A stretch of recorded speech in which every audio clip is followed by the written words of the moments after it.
Okay, we're going to go over the Armenian DNA studies. There's been some ancient DNA research on what makes Armenian a special crossroads.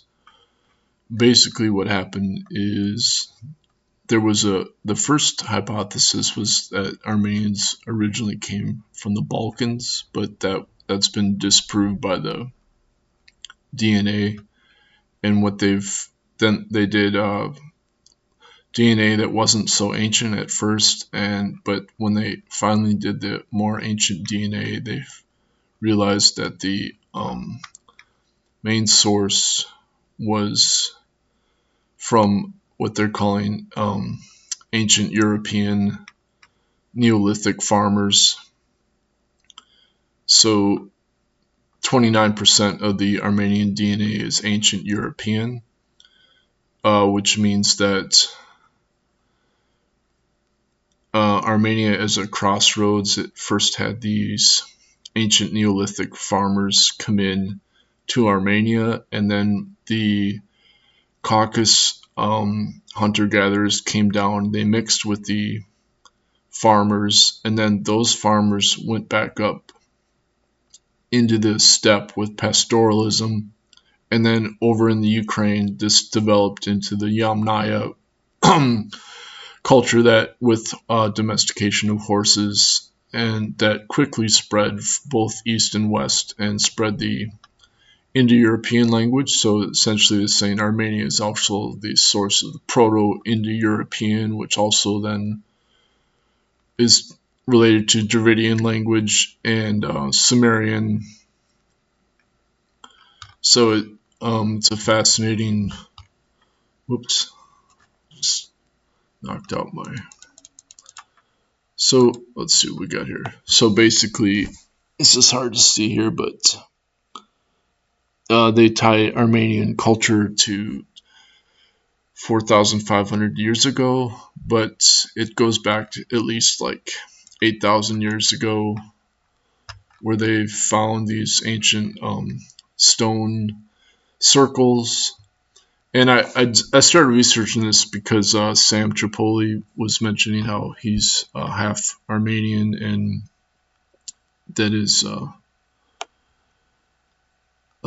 so he mentioned these ancient megalithic sites in Armenia, and so they have these circles in them to see the stars, and this would have been the early farming cultures that were also basically like Stone Age. They were still, Stone Age cultures, so they were just starting to developing farming and putting in these megalithic stones for stargazing.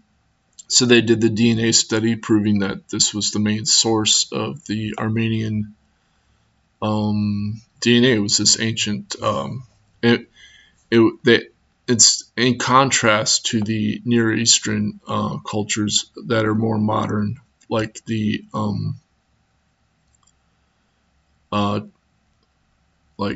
Turks or something, or Syrians. They're less that, and they're more of these ancient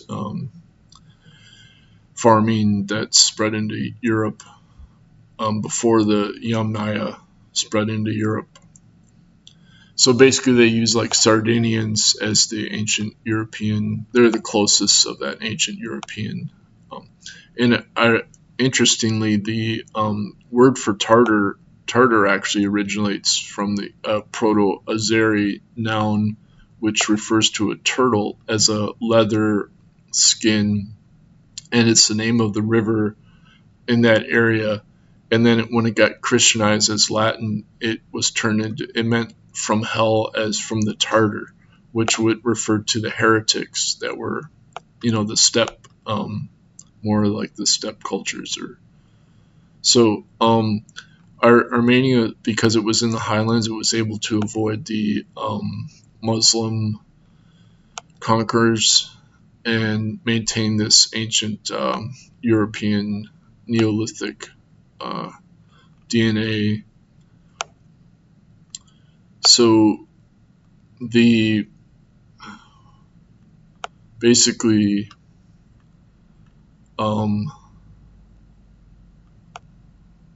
you had this river that had to be crossed in eastern Turkey, and then so that was another like demarcation of that region for Armenia.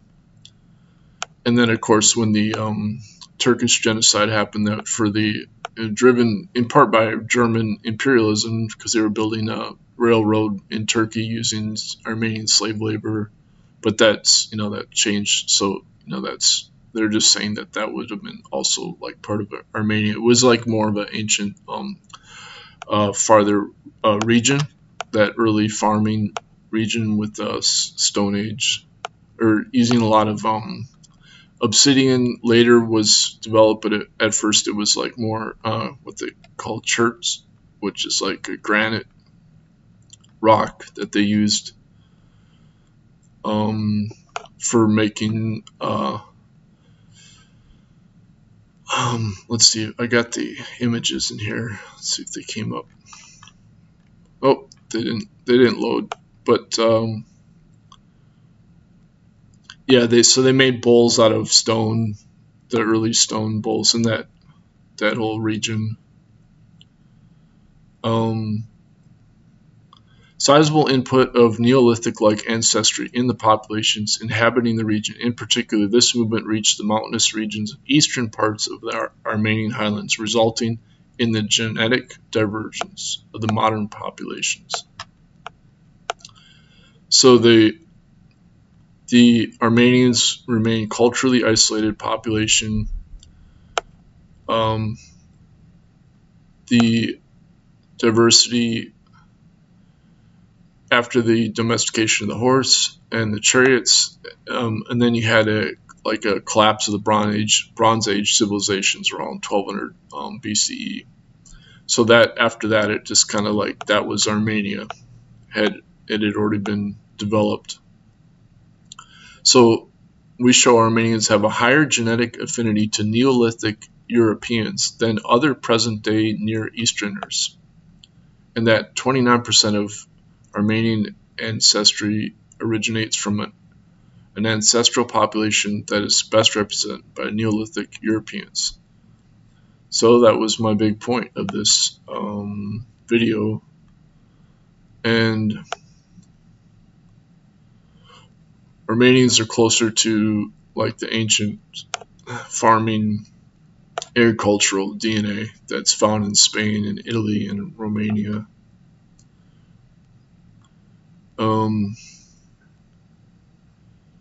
So basically what happened is that early farming culture, it spread into Europe about 8,000 years ago, and then it also spread east into Armenia.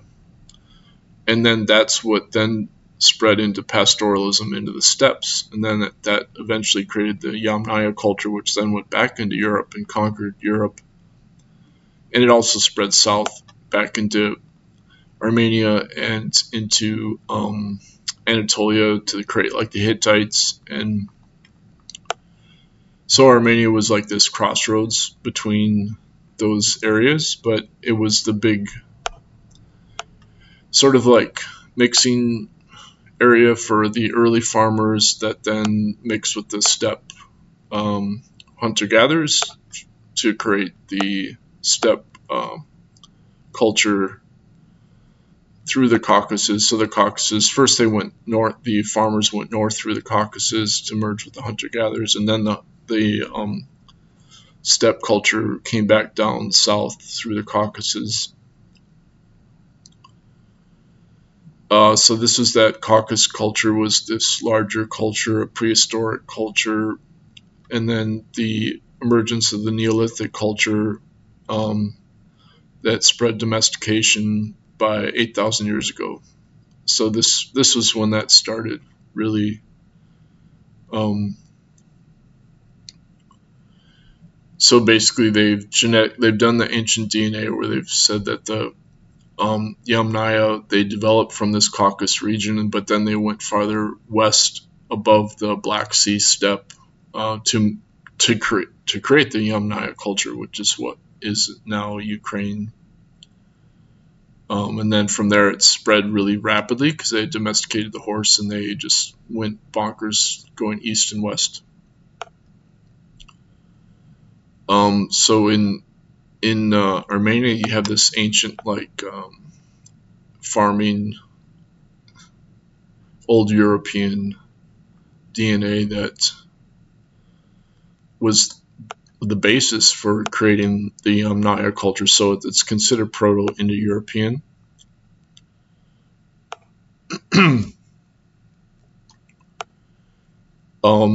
And they're showing that the matrilineal DNA is remained in Armenia. It remained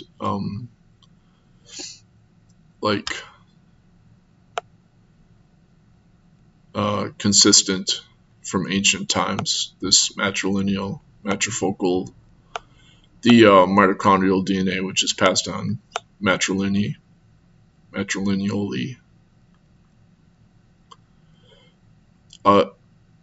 Talk. I looked up how to pronounce this word because it's like autochthonous. It means indigenous. Autochthonous. So,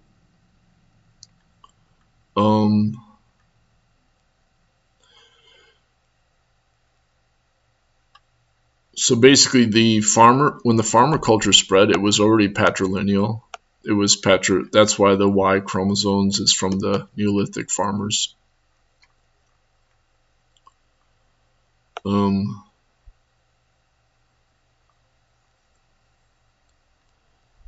then, of course, now you have another genocidal attack on eastern Armenia from Azerbaijan.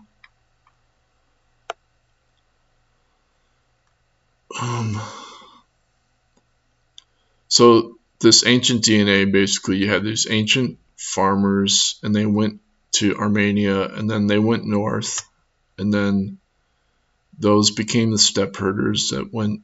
But it started with this ancient hunter-gatherers that first went into Europe as hunter-gatherers. So Armenia is like this mix of these steppe herders, then came back down.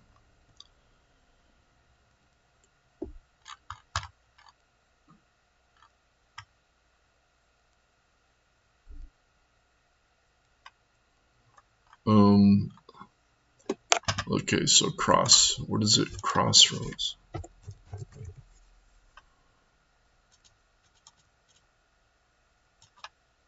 The crossroads of the major waves of prehistoric and historic migrations could have served as a conduit for Neolithic human spread. So that's a summary of what the Armenian highland is.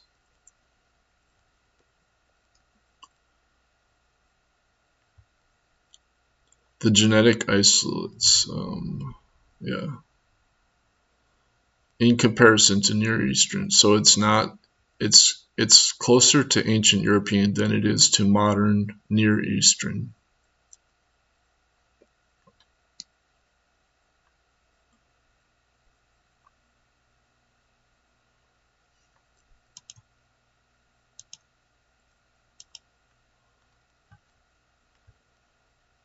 So they're basically saying you had this ancient pastoral farming culture. This is actually the early megaliths are what they call PPNA, which is pre-pottery Neolithic A, and then the later ones are pre-pottery Neolithic B, and that's when it started to spread. The Armenian is PPNB, whereas the PPNA is the original early Levant megalithic, where agriculture is just starting out and pastoralism is just starting out. And so they haven't even developed pottery yet. They're still just using everything out of stone.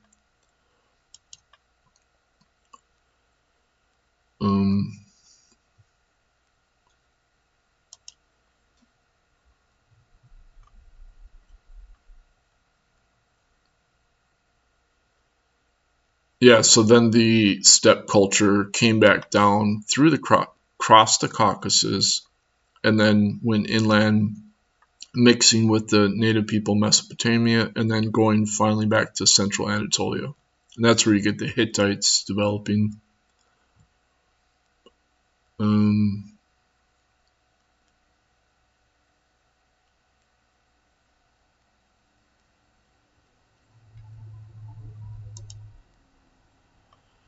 Armenia, indigenous Armenian highland, being a crossroad linking Europe and Asia.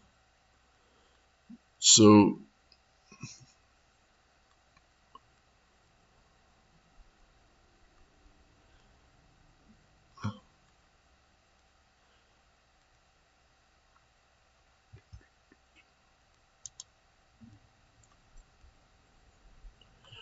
revealed a remarkably high level of matrilineal genetic continuity in the region. So again, because they couldn't get conquered by the later Muslim invasions, they maintained this consistency. And then they also had this ancient Christian church that was the first state Christian church. So the early Christian church spread east really fast. They're claiming it was in the first century, became the state religion by the 3rd century.